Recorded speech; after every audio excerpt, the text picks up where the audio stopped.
L'État ivoirien, qui depuis quelques années a commis des agents à la comptabilité des matières, aux fins d'élaborer la situation de son patrimoine, forme actuellement de nouveaux gestionnaires du patrimoine. Dans ce contexte, la direction du patrimoine de l'État a initié un séminaire de formation de gestionnaires de patrimoine. Cette session se déroule sur 3 jours, notamment du 12 au 14 octobre 2021, à Bingerville, à l'est d'Abidjan. Les enjeux de cette formation, c'est vraiment de mettre à niveau nos nouveaux gestionnaires du patrimoine de l'État, a déclaré à la presse le directeur général du patrimoine de l'État, M. Ali Sissoko. Aujourd'hui, fera-t-il observer, au plan international, les décideurs et les bailleurs de fonds vont au-delà des situations financières des États pour regarder la situation patrimoniale de l'État, en termes de biens immeubles et d'autres biens incorporels. Il s'agit de donner les rudiments et les instruments, ainsi que les méthodes pour que nos gestionnaires dans les différents départements ministériels puissent recueillir les biens de l'État, a-t-il indiqué.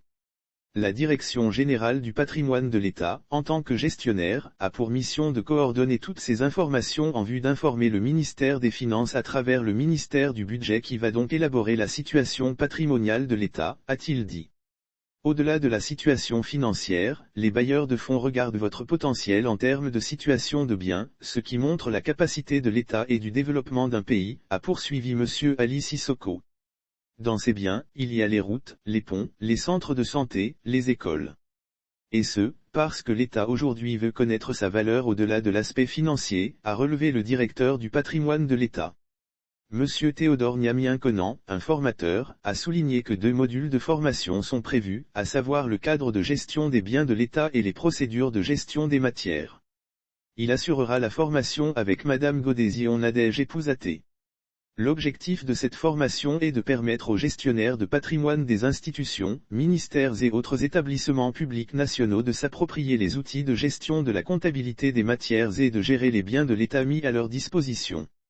La formation se tient à l'Institut des Finances, anciennement École supérieure interafricaine d'électricité, ESIE, de Bingerville. Madame Claudie Rigaud, chef du projet Institut des Finances, a au nom du conseiller Bamban Galadejo, coordonnateur du projet Institut des Finances, salué cette initiative.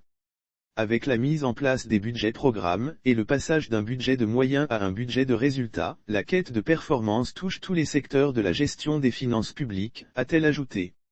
L'Institut des Finances, une structure de renforcement des capacités des agents des administrations économiques et financières et il a pour cœur de métier les finances publiques. Depuis le démarrage de ses activités en 2013, il a accueilli 15 408 agents.